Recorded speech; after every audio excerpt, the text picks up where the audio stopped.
Okay, good afternoon. Thank you to Hortgrow for the opportunity to present. All right, so this is going to be a more practical talk directed at the growers. I'm going to attempt to bridge the gap between theory and practice. What was very positive for me now is that exactly what Prof. Lee has spoken about is also the factors we look at when we do nutritional programs. So it's linking up very nicely. I cannot view a rootstock by itself because it's in the production system. It's at orchard level. So I'm first going to look at orchard level, what has changed, and then I'm going to look at rootstock level, what differences do we observe on a practical level. I'm mainly going to focus on nitrogen, potassium, and calcium because that's the most important nutrients. I'm not saying the others are not important, but these are the nutrients where typical mistakes are made in the industry. Okay, so looking at the effect that rootstock has on nutrient uptake, just go back there. So, sorry, I forgot about the title. So, if we look at rootstocks and what effect it has on mineral nutrition, okay, we need to put it in context from a very diverse production environment. And then within that environment, how do we manage calcium? Okay, so that is an important point. So this very diverse production environment that we have, there's a couple of factors that I'm listing. Sorry, at the back there, there's no screen in front here. Okay, so the first one is we've got acid soil type, mostly, so that would affect calcium supply. We have a lack of calcium. Then microclimate. We all know there's different microclimates on farms. That will affect your vigor profile and therefore your nitrogen management. We've got varying degrees of replant disease. Replant disease affects nutrient uptake negatively. And then within all of this, we've got different rootstock, cultivar, and spacing combinations, which will affect your nitrogen, potassium, calcium, and magnesium supply altogether. And water quality. It differs from coast to inland, and it affects multiple nutrients. So, big picture, what changed over time? So we need to understand when we look at this, what affects mineral nutrition. So first of all, crop load, vigor, soil type, and cultivar is very important factors. Okay, so we're transitioning to high-density orchards. Whether it's a dwarfing rootstock or a vigorous rootstock, the outcome remains the same. We're filling our space quicker, so we need less growth per season, and we're also filling our canopy quicker. So that means less nitrogen, which is good for fruit quality. Because our bearing potential is increasing, we need more phosphate and potassium, and more recently I've seen with more vigorous rootstocks that we definitely need to look at increased magnesium supply. Okay, there's also the introduction of the Cornell Geneva rootstocks, definitely seeing better fruit size. This is raw butte on G778 outperforming the block just above it. That's an old Garland M7. So what happens with big fruit size? Calcium gets diluted, just as Prof. Lee said. So we need to make sure that our calcium supply is very good. In that lies also opportunity in the bigger fruit size that we can reduce potassium because we don't have the pressure to get that bigger fruit size. Also, we want to reduce the competition with calcium, so another reason to reduce your potassium supply. And there's more and more nets coming. So whether it's a vigorous rootstock or a net, the outcome remains the same. You have more vigor, so it leads to reduced nitrogen supply. Something I think is not people are not aware of is that there's, for me, a bit more fluctuation in soil calcium. And why am I saying that? In the past, we farmed in a wider soil volume, or a bigger soil volume. We applied our nutrients, lime, water in a wide area. But now with high-density plantings, we're moving in smaller and smaller areas. So there's more competition of calcium and more opportunity to leach. So leaching gives you acidification, gives you fluctuation in calcium levels. Now think back to this slide when I'm talking about optimization of calcium. All right, so this is in summary what I said now in the first couple of slides. Focus on the middle column and see how I bring up vigor, bearing potential, larger fruit size all the time, and it's exactly the same as what Prof. Lee talked. The same factors that affects fruit quality, and I just said what element would be affected on orchard level. Okay, so let's go and look at a rootstock's influence on mineral nutrition. So is there a difference in uptake? Yes, there is. The previous two speakers also showed it. It is. Can one see the difference on orchard level?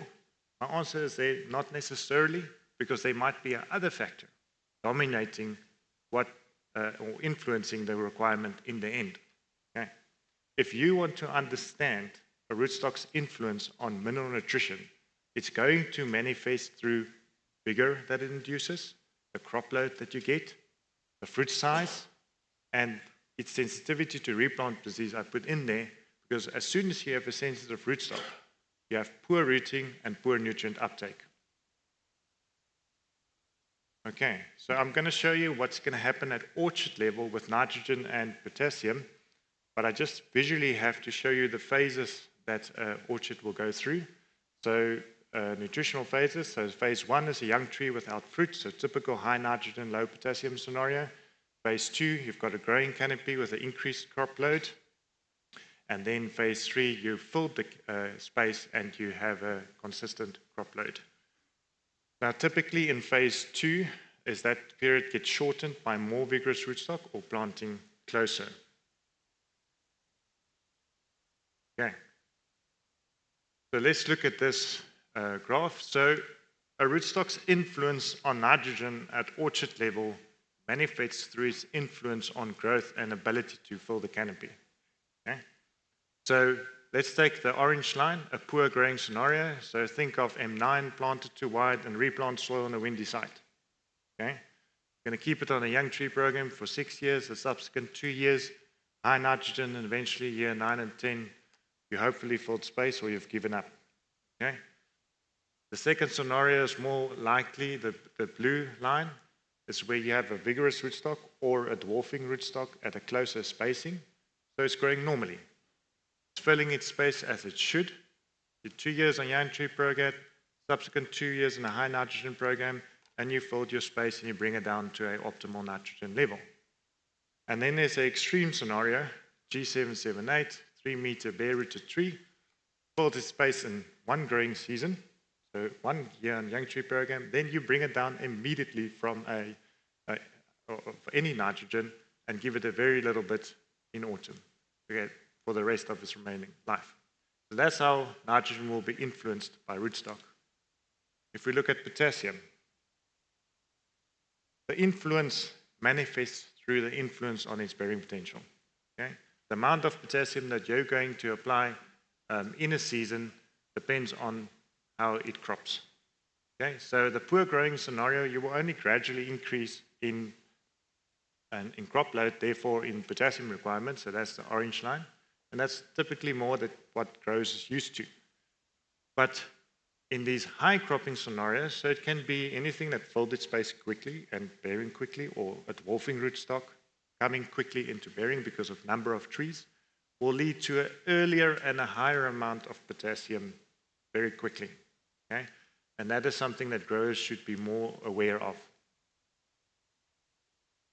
Okay. So let's go down to rootstock level. So I was interested in phase 3. So we've got a full bearing orchard. I want to see, is there real differences between, and I found an example of M9, 109, and G778 on the farm. So I basically looked from the 2018 to 2023 period. Those blocks were planted in 2011, 2012. And I wanted to see, okay, is there a difference? We focus on that ton per hectare. So the M9, on average, those scalas, is 96 tons a hectare over the time period, 73 tons for the 109, and 101 tons for G778. The average leaf potassium level over that time period was 1.4 for M9, 1.6 for 109, and 1.5 for G778.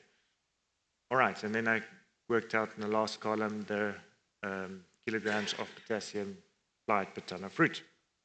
So let's look at them. So the M9 compared to 109, same amount of potassium per ton of fruit, but the resulting leaf level was different. So 0.2% is the practical difference. So we've got a lower level on the M9, which links up to what Prof. Lee just earlier said, that more vigorous rootstocks tend to have higher potassium levels. So there you can see it showing up. Okay, so let's continue the theme and look at F9 and G778. Basically the same in ton per hectare, basically the same in leaf level. But the G778, you required less potassium per ton of fruit. So that theme is carrying through. Is it a major difference? No, it's some difference, but it's not enormous.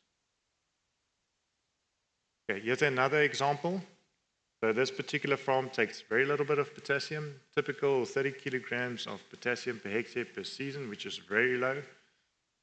But I noticed when they started planting the M9 blocks, we had to apply a lot more potassium to maintain leaf level.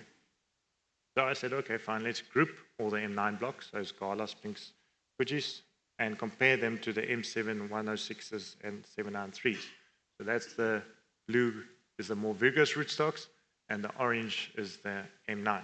And I could see that definitely for the M9 blocks, you had to apply more potassium per ton of fruit, but your resulting leaf level is also lower, meaning that the nutrient uptake with M9 is less.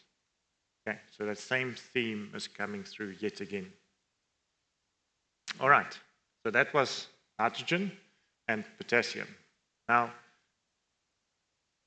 when you look at calcium management, it's more the environment around the rootstock that you need to focus. I'm not saying that the rootstock is not important, but we can't use a leaf analysis to assess a rootstock's ability to take up calcium, because the leaf calcium is influenced by multiple different things. Okay, and we're not measuring all of them, so I cannot comment on that. But when it comes to orchard level and what's typically going wrong on a farm, it is lying in the environment around the rootstock. So let's look at that.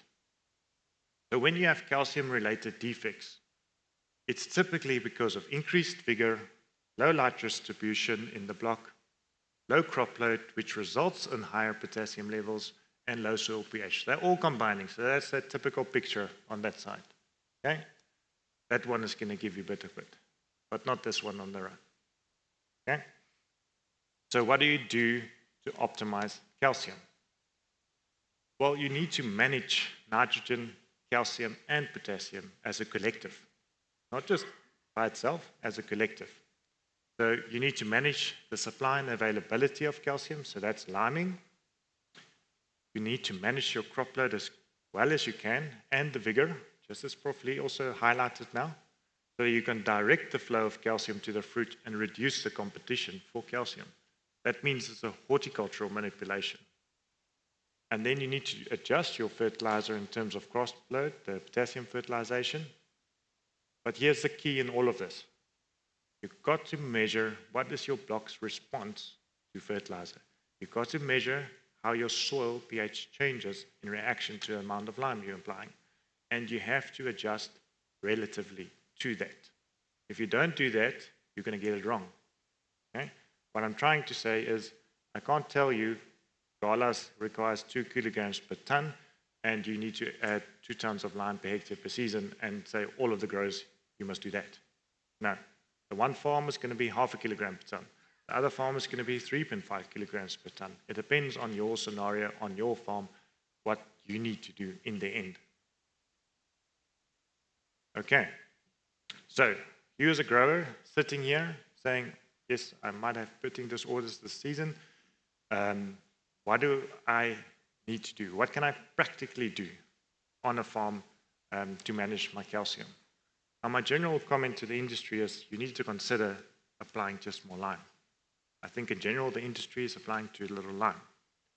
Second thing is pH.